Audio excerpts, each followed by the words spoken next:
এই আয়াত নিয়ে আমি বেশ কয়েকদিন থেকেই চিন্তা করছিলাম, কিন্তু এটা নিয়ে খুতবা দেওয়ার বা এটাকে নিয়ে আমার চিন্তাভাবনা প্রকাশ করার কোনো সুযোগ হয়নি।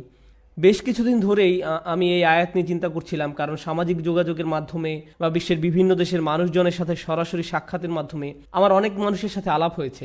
মানুষজন তাদের চ্যালেঞ্জ বা প্রশ্ন নিয়ে আসে। আপনাদেরকে আমি প্রথমে কী ধরনের আলাপচারিতার কথা বলছি সে সম্পর্কে কিছুটা ধারণা দিয়ে তারপর কেন আমি এই আয়াতটা আমাদের সকলের মনে রাখা উচিত সেটা জানাতে চাই। আমরা এখন এমন এক সময়ে বাস করছি যখন আমরা অনেক বিভ্রান্তির ধাঁধায় পড়ে আছি। আমাদের সকলের অনেক প্রশ্ন আছে। উদাহরণস্বরূপ, মানুষ অনেক কঠিন পরীক্ষার মধ্য দিয়ে যাচ্ছে তাদের ব্যক্তিগত জীবনে। যখন একজন বিশ্বাসী তার দিন সম্বন্ধে খুব ভালোভাবে জানে এবং তার আল্লাহর কিতাব সম্পর্কে জানে এবং তার অনুধাবন করে সেই প্রশান্তি, আন্তরিক পরামর্শ এবং আল্লাহর কিতাব যে উপশম প্রদান করে, তার প্রেরিত নবী সাল্লাল্লাহু আলাইহি ওয়াসাল্লাম সুন্নাত থেকে যা পাওয়া যায়, তখন তার আল্লাহর দিনে প্রশান্তি পায়। কিন্তু এখন আমরা এক অদ্ভুত সময় বাস করছি। আমরা এটাকে তথ্যের যুগ বলি, কিন্তু আমাদের বেশিরভাগই আমাদের নিজেদের ধর্ম সম্বন্ধে বেশি কিছু জানি না। আমরা সত্যিই জানি না কিভাবে আমাদের কিতাব এবং আমাদের বিশ্বাস এবং আমাদের ধর্মগ্রন্থ আমাদের উপশম দিতে পারে। এটা কিভাবে আমাদের কঠিন সময় সাহায্য করতে পারে। যখন এমনটা ঘটে তখন আমরা শয়তানের সহজ শিকারে পরিণত হই। যখন মানুষ কঠিন সময়ের মধ্য দিয়ে যায় তখন শয়তান তাদের কাছে সকল প্রকারের চিন্তা নিয়ে আসে। ধরুন কেউ অসুস্থ, সে হাসপাতালে এবং সে সব ধরনের ওয়াসওয়াসা পাচ্ছে বিশ্বাসের ব্যাপারে। কদরকে নিয়ে প্রশ্নের মুখোমুখি হচ্ছে।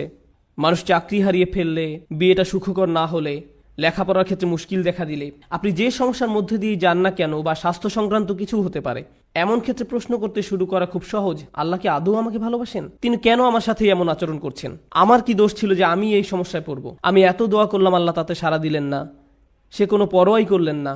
আমি পুরো রমজান মাস প্রার্থনা করলাম, এমনকি উমরাও করলাম। আমি এখনো দোয়া করছি যে আমার সন্তানকে আরোগ্য দিন, আমার এই সমস্যা দূর করে দিন, কিন্তু আমার সেই সমস্যা তো এখনো আছে। এসব আপনার ব্যক্তিগত জীবনে, এবং এটাই যথেষ্ট কঠিন। উপরন্তু সারা দুনিয়ায় একটা সংকটকাল চলছে।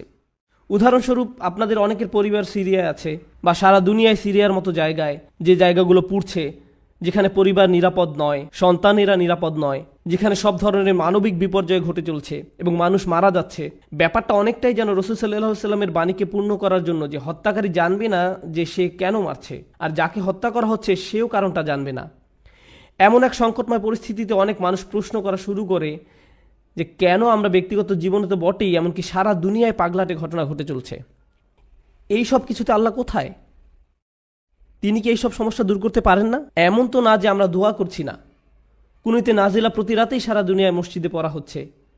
আল্লাহুম্মা সুরিল ইসলাম ওয়াল মুসলিমিন, আইজিল ইসলাম ওয়াল মুসলিমিন। মুসলিমদের সহায়তা করুন, ইসলামকে সহায়তা করুন, মুসলিমদের শক্তি দিন, ইসলামকে শক্তি দিন।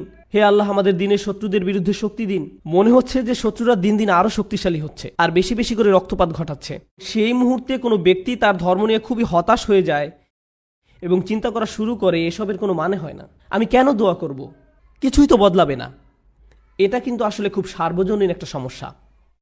এই সমস্যার ফলাফলস্বরূপ কিছু জিনিস ঘটে। কিছু মানুষ দোয়া করাই বন্ধ করে দেয়। শুধু দোয়াই নয়, এমনকি তারা নামাজ পড়াও বন্ধ করে দেয়, পরোয়া করে না। নামাজকে আল্লাহ এভাবে বর্ণনা করেছেন যে এটা একটা সুরক্ষা, এটা একটা সুরক্ষা। ইন্না সালাতা তানহা আনিল ফাহশাই ওয়াল মুনকার। নামাজ আপনাকে সব ধরনের লজ্জাহীনতা, অশ্লীল আচরণ এবং সব ধরনের ক্ষতি থেকে রক্ষা করে, সব ধরনের ক্ষতি থেকে রক্ষা করে। সুতরাং আল্লাহ যখন এমনটা বলেন এবং কোনো ব্যক্তি নামাজ ত্যাগ করে, তখন তারা আসলে সরাসরি শয়তানের শিকারে পরিণত হয়, সব ধরনের খারাপ কাজ করে যাবে এবং যে করছে সে বুঝতেও পারবে না যে সে কেন এই কাজটা করছে। এরপরে এমন মানুষও কিন্তু আছে যারা অত দূর যায়নি, তারা এখনও দিনের উপর অধিষ্ঠিত আছে, তারা এখনও দিনকে ধরে রেখেছে, কিন্তু তারা কোনো মতে ধরে আছে, কোনো ক্রমে ধরে আছে, তারা কোনো ক্রমে জুমার নামাজে আসে, এমনকি সেটাও তার জন্য সংগ্রাম। কিছু মানুষের অবস্থা এত খারাপ হয়ে যায় যে তারা একটা মসজিদের ভিতর বেশি সময় থাকতেও পারে না। যদিও কোনো কারণে তারা থাকে, তাহলে অস্বস্তি বোধ করা শুরু করে। এমন ঘটনা ঘটে। আমার এমন অনেক মানুষের সাথে সাক্ষাৎ হয়েছে। আমি মনে করি না যে তারা খারাপ মানুষ। যাই হোক, আমি মনে করি কিছু মৌলিক বিষয় ঠিক ছিল না, কিছু নির্দিষ্ট চিন্তা, কিছু নির্দিষ্ট ধারণা, কিছু নির্দিষ্ট অনুভূতিতে ভুল আছে। আর সেই ভুল অনুভূতির কারণে একজন খুব বিপজ্জনক পথে চলে, সেই পথে যেটা পথভ্রষ্টতার দিকে নিয়ে যায়। এদিকে সূরা হাজের শুরুতে আল্লাহ আযজা ওয়া জাল্লা বলছেন সেই সব মানুষের কথা যাদের কাছে মানুষকে পথভ্রষ্ট করার কার্যপ্রণালী আছে। খারাপ মানুষ যারা কোনো জ্ঞান ছাড়াই আল্লাহর বিরুদ্ধে তর্ক করে, এরা আর কিছু চায় না। মাই ইউজাদিলু ফিল্লাহি বিগাইরি ইলমিন ওয়ালা হুদা ওয়ালা কিতাবিম মুনির। কোনো ব্যক্তি আল্লাহর ব্যাপারে তর্ক করে, বিতর্ক করে এবং ধর্মকে ঘৃণা করে এবং আল্লাহকে ঘৃণা করে, নবী সাল্লাল্লাহু আলাইহি সাল্লামকে ঘৃণা করে এবং তাদের কোনো ধারণাই নাই যে তারা কেন বিতর্ক করছে, পথ নির্দেশনাও নেই, কোনো আলোকিত চিন্তার আলোকেও তারা কাজটা করে না, অভিযোগ করার জন্যই অভিযোগ করা। সেই ধরনের মানুষগুলোর জন্য শুধু এটা যথেষ্ট নয় যে তারা বিভ্রান্তিতে আছে, তাদের আসলে অন্য কাউকে ভুল পথে পরিচালিত করতে হবে। সেটা একদল মানুষ। কিন্তু এই দলের মানুষদের নিয়ে আমি আজ কথা বলবো না। আমি কথা বলবো এর পরের যে দল, তাদের নিয়ে, যারা কিনারায় আছে, আক্ষরিকভাবেই যারা প্রান্তে আছে। কুরআন তাদেরকে এইভাবে বর্ণনা করছে, অমিনান্নাসি মান ইয়াবুদুল্লাহি আলা হারফ। আমি এটার এভাবে অনুবাদ করব যে মানুষের মধ্যে এমন কেউ আছে যে আল্লাহর উপাসনা করে একদমই কিনারায়। তারা আল্লাহর উপাসনা করে কিন্তু পর্বতের একদম খারাপ প্রান্তে। এর অর্থ কি? এর অর্থ হলো কিছু সময় এখানে, কিছু সময় সেখানে পড়ে যাওয়ার জন্য প্রস্তুত। তাদের বিশ্বাস যথেষ্ট স্থির নয়, তারা তাদের উপাসনায় যথেষ্ট স্থিতিশীল নয়, তারা অনড় নয়, তাদের মনে এমন প্রশ্ন আছে যার উত্তর তার জানা নেই, অমীমাংসিত আবেগ। সুতরাং সেটা কিভাবে প্রদর্শিত হয়? আল্লাহ নিজে বলেন, ফাইন আসাবাহু খায়রুন আতবাআন্না বিহি। যখন ভালো কিছু তাদের আসে, যদি জীবনে ভালো কিছু ঘটে, তাহলে তারা ভালো থাকে। ঠিক আছে, ঠিক আছে, আল্লাহ আসলে এই দুয়াটা শুনেছেন, সুতরাং আমি এখন নামাজ পড়তে পারি, আমার ভালো লাগছে। ওয়াইন আসাবাহু ফিতনাতুন, যখন তারা কোনো ফিতনার সংস্পর্শে আসে। ফিতনা শব্দের অর্থ হলো কোনো ধরনের পরীক্ষা, কোনো কিছু যেটা তাদের বিশ্বাসকে পরীক্ষা করে। সুতরাং আল্লাহ খাইরের বিপরীত শব্দ শার ব্যবহার করেননি, এখানে শব্দটি হবে শার। সুতরাং আপনি হয়তো আশা করছিলেন যে আল্লাহ বলবেন ফাইন আসাবাহু খায়রুন ইতমাআন্না বিহি ওয়াইন আসাবাহু শাররুন। না, ওয়াইন আসাবাতহু ফিতনাতুন। কেন এই শব্দটি গুরুত্বপূর্ণ? কারণ আল্লাহ আমাদেরকে জানাচ্ছেন, যখন আপনার খারাপ কিছু ঘটে, তখন শুধু আল্লাহ আপনার বিশ্বাসকে পরীক্ষা করছেন। আল্লাহ শুধু দেখতে চান আপনি কি বিশ্বাস করেন এক আল্লাহকে যে আপনাকে তখনও ভালোবাসেন, যিনি তখনও আপনাকে গুরুত্ব দেন, তখনও তিনি আর রহমান, তখনও তিনি আর রাজেক, তিনি তখনও আপনার সব কিছুর যোগান দিয়ে যাচ্ছেন, আপনার যত্ন নিয়ে যাচ্ছেন, যদিও আপনি তা দেখতে পান না, যদিও আপনার মনে হচ্ছে যেন আপনার সামনে সমস্যার স্তূপ। আর শয়তান চায় যে আপনি প্রশ্ন করুন আল্লাহ কোথায়, সে চায় যে আপনি প্রশ্নটি করুন। তাই আল্লাহ আপনাকে অনেক সময় এমন পরিস্থিতি ফেলতে চান, এটা দেখার জন্য যে আপনার বিশ্বাস কতটা পাকাপোক্ত। এই দিনের শুরু কিন্তু আল্লাযীনা ইউমিনুনা বিল গায়ব, তারা এমন এক আল্লাহকে বিশ্বাস করে যাকে তারা দেখতে পায় না। এর অর্থ শুধু এই নয় যে আমরা আল্লাহকে দেখতে পাই না, পরিকল্পনাও দেখতে পাই না। আল্লাহ আপনাকে বলে দেন না যে তোমার দিনটা এভাবে যাবে, তুমি এখন কঠিন সময়ের মধ্য দিয়ে যাচ্ছ, কিন্তু সহজ সময় আসছে কয়েক সপ্তাহ বা কয়েক বছর বা কয়েক ঘন্টার মধ্যেই। আমরা জানি না যে পরবর্তী মিনিটেই পরিস্থিতি ভালো হবে নাকি আরো 10 বছর লাগবে, আমরা কিছু জানি না। আল্লাহ সেটা বলবেন না। ওমা কান আল্লাহু লিইউতলিয়াকুম আলাল গায়ব, আল্লাহ আপনাকে অদৃশ্যের ব্যাপারে জানাবেন না, তিনি সেটা আপনাকে জানাতে বাধ্য নন। আল্লাহ শুধু আপনাকে বলছেন তাকে বিশ্বাস করতে, শুধু আপনাকে বলছেন তাকে বিশ্বাস করতে, তাকে বিশ্বাস করতে যে আপনি নিজেকে কতটা ভালোবাসেন, আল্লাহ আপনাকে তার চেয়েও বেশি ভালোবাসেন। আপনাকে শাস্তি দিয়ে, যন্ত্রণা দিয়ে তার কোনো লাভ নেই, তার কোনো লাভ নেই। মা ইয়াফআলুল্লাহু বিআযাবিকুম, আপনাকে শাস্তি দিয়ে আল্লাহর কি লাভ? আপনি কেন ভাবেন যে আল্লাহ আপনাকে পাকড়াও করতে চান? আল্লাহ নিজে আক্ষরিক অর্থেই এই প্রশ্ন করেছেন। সুতরাং যখন আপনি আমি পরীক্ষার মধ্য দিয়ে যাই, তখনই এটা হিসাব করে দেখার সময় যে আল্লাহকে বিশ্বাস করা তো সহজ, যখন সব কিছু ঠিক আছে তখন এটা তুলনামূলকভাবে সহজ। কিন্তু বিশ্বাস করা কঠিন, বিশেষত আল্লাহর কিছু নামে, আল্লাহর সেই সব নামে যেগুলোকে আমরা কঠিন সময় আঁকড়িয়ে ধরে আছি। সেগুলোকে ধরে রাখা কঠিন যখন আমাদের উপর আঘাত আসে, যখন আমরা বিশ্বাস করি যে আল্লাহ উপশমকারী, আল্লাহই সব শিফার মালিক, তার কিতাব হলো শিফা, আর আপনি হাসপাতালে বসে আছেন মৃত্যুমুখী মায়ের কাছে বা মৃত্যুমুখী বাবার কাছে, তখন বিশ্বাস করা কঠিন। এটা অনেকের কাছেই কঠিন মনে হয়। এই খুতবাকে আমি 2টা জিনিসে ভাগ করতে চাই। একটা হলো দোয়া বিষয়ে আমাদের চিন্তাভাবনা সংশোধন করা। পবিত্র কোরআনের অধিকাংশ দোয়াতে, নবী সাল্লাল্লাহু আলাইহি সাল্লামের সুন্নতের অধিকাংশ দোয়াতে আপনি খুব সাধারণ একটা ব্যাপার খেয়াল করবেন যে কোনো না কোনোভাবে আপনি আল্লাহর কাছে নিজের জন্য আরও বেশি শক্তি, আরও বেশি সামর্থ্য প্রার্থনা করছেন। আপনি আল্লাহর কাছে পথ প্রদর্শন, আল্লাহর কাছে ক্ষমাশীলতা এবং আল্লাহর কাছে কৃতজ্ঞতা প্রকাশ করার দোয়া করছেন। আউজিআনি আন আশকুরা নি'মাতাকা আল্লাতী আন'আমতা আলাইয়া, আমাকে ক্ষমতা প্রদান করুন যাতে আমি আপনার নিয়ামতের কৃতজ্ঞতা প্রকাশ করতে পারি। আমি আপনাদের একটা উদাহরণ দিব যা দ্বারা আপনাদের বুঝতে সহায়ক হবে যে আমি আসলে কি বোঝাতে চাচ্ছি। যেমন ধরুন, একজন মানুষ সমুদ্রে ছিল এবং তাদের জাহাজের সাথে পাথরের সংঘর্ষ হয়ে জাহাজটি ডুবে গেল। তিনি একটি কাঠের টুকরায় সমুদ্রে ভেসে আছেন, দোয়া করছেন এবং আল্লাহর কাছে দোয়া করছেন। এমত অবস্থায় তিনি দুইভাবে দোয়া করতে পারেন: হে আল্লাহ, আমাকে এখনই একটি দ্বীপে স্থানান্তর করুন এবং এই ঝড় বৃষ্টি বন্ধ করে দিন, অথবা হে আল্লাহ, আমাকে এই কঠিন সময় মোকাবেলা করার শক্তি দিন। এখন তিনি দোয়া করলেন, আমাকে এখনই একটি হেলিকপ্টার পাঠান এবং আমাকে একটি দ্বীপে নিয়ে যান। দোয়া করতে লাগলেন, হেলিকপ্টার হেলিকপ্টার হেলিকপ্টার, কিন্তু কোনো হেলিকপ্টার আসলো না। তিনি বললেন, আল্লাহ, আমাকে হেলিকপ্টারও পাঠালেন না, আমি তো অনেক দোয়া করলাম, এটা ঠিক না, বাদ দাও, আমি আর দোয়াই করব না। অথবা মনে করুন উনি দোয়া করছেন সমুদ্র শুকিয়ে সমতল ভূমি হয়ে যাক, বলছেন, হে আল্লাহ, আপনার তো সেই ক্ষমতা আছে যে কোনো অবস্থার পরিবর্তনের, আপনি সকল কিছুর সৃষ্টিকর্তা, আপনি এই সমুদ্রকে সমতল ভূমিতে পরিণত করতেই পারেন। আপনি যেহেতু ইব্রাহিম আলাইসাল্লামকে নিক্ষেপ করা আগুন ঠান্ডা করে দিয়েছিলেন, আপনি আমার জন্য এটাও করতে পারেন। কিন্তু তারপরও সেটা ভূমিতে পরিণত হয় না, সমুদ্রই থেকে যায় এবং লোকটা ধীরে ধীরে ডুবে যাচ্ছেন। আমি যে বিষয়টা বলতে চাচ্ছি, আমরা মনে করি দুয়ার উদ্দেশ্য হলো আমাদের পারিপার্শ্বিক বাস্তবতা পরিবর্তন করা। কিন্তু যদি আপনি কুরআন এবং সুন্নাহর দোয়াগুলো অধ্যয়ন করে থাকেন, তবে আপনি খেয়াল করে দেখবেন যে পরিবর্তন আপনি যা চাইবেন তা একান্তই নিজের জন্য। হে আল্লাহ, আমি একটা কঠিন সময়ের মধ্যে দিয়ে যাচ্ছি, এটা কাটিয়ে ওঠার সক্ষমতা দান করুন। কিছু পরীক্ষার্থী একটা সাধারণ পরীক্ষা দিবে, তখন তারা দুই ধরনের দোয়া করতে পারে। একটি হলো, হে আল্লাহ, আমাকে এই বিষয়টি বুঝে নেওয়ার ক্ষমতা দিন, মনোযোগী করুন, আমাকে এমন ক্ষমতা দিন যেন পরীক্ষা দেওয়ার সময় আমি ঘাবড়িয়ে না যাই, অলসতা যেন আমাকে গ্রাস না করে, এভাবে নিজের জন্য দোয়া করা। অথবা তারা এভাবে বলতে পারেন, ইয়া আল্লাহ, আমি জানি এটা একটা মেডিকেল পরীক্ষা, কিন্তু আপনি এটাকে ক্লাস 2 এর অঙ্কর পরীক্ষার মতো সহজ করে দিন, যেন আমার এই সমস্যাই না থাকে। আপনি হয়তো বাস্তবতা বদলাবার জন্য দোয়া করতে পারেন, অথবা নিজের সক্ষমতা বৃদ্ধির জন্য দোয়া করতে পারেন।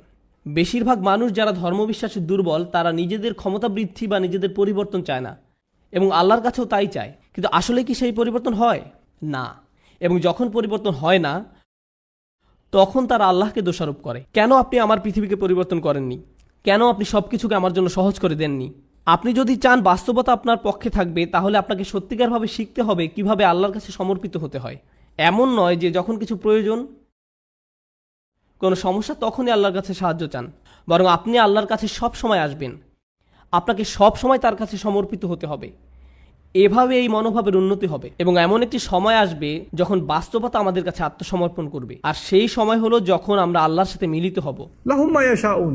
আমরা যা চাই তা সবই আমরা পাবো। সমস্যা হলো আমরা সবাই এই মুহূর্তে চাই।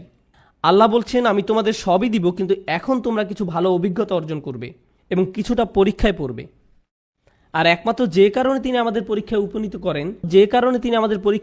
করেন তা হলো তিনি চান আমরা যেন উত্তীর্ণ হই এবং জান্নাতের জন্য যোগ্যতা অর্জন করি, কারণ এই কষ্টকর যাত্রা আমাদেরকে তাঁর সান্নিধ্যে নিয়ে আসবে। পরবর্তী প্রসঙ্গে আসতে পারি, যাতে করে এই আয়াত শেষ করতে পারি। প্রতিবন্ধকতার উদ্দেশ্য। আমরা আমাদের জীবনে কিছু জিনিস চাই। একজন যুবক হয়তো বিয়ে করতে ইচ্ছুক বা একজন যুবতী বিয়ে করতে ইচ্ছুক। আপনি একটা ভালো চাকরি বা বাড়ি চান, আপনি চান আপনার পরিবার ভালো থাকুক, আপনি সন্তানদের ভালোভাবে লালন পালন করতে চান, তাদের জন্য ভালো শিক্ষা, তাদের ভালো বিয়ে দিতে চান। আমাদের জীবনে বিভিন্ন জিনিসের অগ্রাধিকার রয়েছে, এমন জিনিস যা আপনি চাচ্ছেন গত মাস থেকে। আপনি বিভিন্ন জিনিস এই জীবনে অর্জন করতে চান। আল্লাহ তার কিতাবে আমাদের শিক্ষা দেন যে এমন একটা জিনিস আছে, তা যদি তোমরা অর্জন করতে পারো, সেটা হবে তোমাদের জীবনের সবচেয়ে বড় অর্জন। সব ঠিক হয়ে যাবে যদি তোমরা এই জিনিস পাও, এবং সেই জিনিস হলো আল্লাহর নিকটবর্তী হওয়া, আল্লাহর সাথে ভালো সম্পর্ক তৈরি করা, তাঁর সাথে সত্যিকারের সম্পর্ক ও বন্ধন তৈরি করা। কিন্তু সমস্যা হলো যখন জীবন সত্যি ভালো থাকে, তখন তারা পথভ্রষ্ট হয়ে পড়ে। আপনি তখন ভিডিও গেম থেকে শুরু করে চলচ্চিত্র, তা থেকে সোশ্যাল মিডিয়ার হালচাল, তা থেকে রেস্টুরেন্টে বন্ধুবান্ধবদের সাথে ঘোরাঘুরি, দিন শেষে ঘুমিয়ে পড়েন। আল্লাহকে ভুলে যান, আল্লাহকে মনে রাখেন না, ভুলে যান। এরপর যখন কঠিন সময় আসে, তখন বন্ধুরা আর সাথে থাকে না, খেলাধুলা ভালো লাগে না, গাড়িটাও ভালো লাগে না, কারণ স্বাস্থ্য নষ্ট হয়ে গিয়েছে। আর যখন শরীর অসুস্থ হয়ে পড়ে, কোনো কিছুই আর ভালো লাগে না, খালি তখন মনে হয় যে আমি কখন হাসপাতালের থেকে ছাড়া পাবো। ইস, আমি যদি আবার হাঁটতে পারতাম, মানুষজন আপনার পছন্দের খাবার আনবে, আপনি খেতে যাচ্ছেন না। আপনার পছন্দের মুভি দেখাবে, আপনি দেখতে চান না। আপনি সারাক্ষণ যেসব বিষয়ে মেতে থাকতেন, একটার পর একটার পিছে ছুটে বেড়াতেন, আজ আর কিছুই ভাল লাগে না। কোনো কিছুর প্রতি আজ আপনার কোনো আগ্রহ নেই, কারণ আল্লাহর একটি রহমত আপনার জন্য কিছুটা কমে গিয়েছে। এমত অবস্থায় আপনার জন্য দুইটা উপায় রয়েছে। আপনি যদি এমন মানুষ হন যাদের অবস্থান বিশ্বাসের একেবারে প্রান্ত সীমায়, আপনি আল্লাহকে দোষ দেওয়া শুরু করতে পারেন, আপনি কেন আমাকে এই বিপদে ফেললেন। অথবা এই বিপদের সময় আপনি আমাদের জীবনের সবচেয়ে শ্রেষ্ঠ সম্পত্তি অর্জন করতে পারি, আর সেটা হলো বিনম্রতা এবং আল্লাহর অধিক নিকটবর্তী হওয়া। এভাবে আত্ম উপলব্ধি করা যে যখন আমি সুস্থ এবং সম্পদশালী ছিলাম, সব কিছু ঠিক ছিল, তখন আমি বুঝতে পারিনি যে তখন একজন আমাকে সব কিছু প্রদান করে যাচ্ছিলেন। আল্লাহ আমাকে প্রতি মুহূর্তে যোগান দিয়েছিলেন। আমি এর কোনো কিছুরই যোগ্য ছিলাম না। এজন্যই আল্লাহ সুবহানাহু ওয়া তাআলা বলেন, উলাইকা লাহুম নাসিবুম মিম্মা কাসাবু। উলাইকা লাহুম নাসিবুম মিম্মা কাসাবু। আল্লাহ ফাদলের কথাও বর্ণনা করেছেন, অবতাগু মিন ফাদলিল্লাহ। আল্লাহর অনুগ্রহ তালাশ করো। আপনি কিছু উপার্জন করতে পারেন না, আপনি যা কিছুই পান তা আপনার প্রতি আল্লাহর অনুগ্রহ মাত্র। কিন্তু সময় থাকতে বুঝতে পারেননি, কারণ আপনি এটা সহজেই পেয়েছিলেন। আপনি আল্লাহর কাছে অনুনয় বিনয় করে চাইতে থাকেন, কান্নাকাটি করেন এবং এমনভাবে প্রার্থনা করতে থাকেন যেভাবে পূর্বে কখনো করেননি, যেভাবে আগে কখনো অনুভব করেননি, এবং অতঃপর আল্লাহ আপনাকে সুস্থ করেন। তারপর আপনি অনুধাবন করেন হাসপাতালে সেই একান্ত মুহূর্তগুলো, সেইগুলোই ছিল আপনার গোটা জীবনের শ্রেষ্ঠতম সুমিষ্ট সময়। জীবনের সেই সামান্য সময়গুলোতেই আপনার এবং আল্লাহর মাঝে আর কিছু ছিল না। সেই মিষ্টি মুহূর্তগুলো আপনাকে আখিরাতে রক্ষা করে দিতে পারে। এই মুহূর্তগুলি হতে পারে সবচেয়ে বড় পুরস্কার যা আল্লাহ আপনাকে দিয়েছেন। যখন সময় কঠিন হয়ে যায়, ওয়া ইন আসাবাতহু ফিতনাতুন ইনকালাবা আলা ওয়াজহিহি, এবং যদি কোনো পরীক্ষায় পড়ে তখন মুখ ঘুরিয়ে নেয়। তার মানে কি? তার মানে আমি আল্লাহর কাছে কিছুই চাই না। কিভাবে তিনি আমাকে ছেড়ে গেলেন? কেন তিনি আমাকে বিপদে ফেললেন? আমাদের সময় এটা উপলব্ধি করা খুবই সহজ। আমরা অস্বাভাবিক এক ভোগবাদী সমাজে বসবাস করি, যেখানে সব কিছু সহজলভ্য এবং দ্রুত লাভ করা যায়। বিনোদন পেতে চান? ফোনে একটা অ্যাপ খুললেই হবে। কিছু কিনতে চান? জাস্ট অ্যামাজন থেকে অর্ডার করুন, এটা আপনার ঘরে পৌঁছে যাবে। সবকিছু কষ্ট ছাড়া পাওয়া যায় এবং সবকিছু সাথে সাথেই পাওয়া যায়। আপনি কিছু চাইছেন, আপনাকে তার কাছে যেতে হবে না, সেটাই আপনার কাছে আসবে। সবকিছু দ্রুত হয়। আমাদের এখন আপ্যায়িত হওয়ার অভ্যাস হয়ে গিয়েছে। আপনার একটা অর্ডার যদি 2 থেকে 3 দিনের জন্য দেরি হয়, তবে আপনি তাকে 1 স্টার বা থামস ডাউন, খারাপ রেটিং দিচ্ছেন। আমরা এতে অভ্যস্ত হয়ে গেছি। এমত অবস্থায় আপনি যখন আল্লাহর কাছে দোয়া করছেন, আপনার সমস্যাগুলো সমাধান চাইছেন, আপনার সব কিছু দ্রুত এবং তড়িৎ করা দরকার। আমার আর ভালো ভোক্তা অধিকার চাই। যখন এটা হয় না, তখন আপনি বলেন বাজে সার্ভিস। আমার আর ভালো ভোক্তা অধিকার চাই, আমার আর ভালো ভোক্তা অধিকার চাই। আপনার ভাবখানা তখন এমন হয়ে যায় যে আমি আল্লাহর কাছে আর কিছুই চাইব না, কোনো অর্ডার দিব না। আপনি এখন ক্রেতার মতো সুবিধা পেতে চান, আর আপনি আল্লাহর কাছ থেকে মুখ ফিরিয়ে নেন এবং বলেন তিনি আমার কথা শুনছেন না, আমার সমস্যার সমাধান করছেন না। বুঝতে চেষ্টা করুন যে সবার জন্য আল্লাহর পরিকল্পনা রয়েছে। দুটো উদাহরণ দিচ্ছি। ইয়াকুব আলাইসাল্লামের ক্ষেত্রে দেখুন, তিনি তার ছেলে ইউসুফ আলাইসাল্লামকে হারিয়ে ফেলেন। আল্লাহ বহু বছর পর সেই সন্তানকে তার কাছে ফিরিয়ে দেন।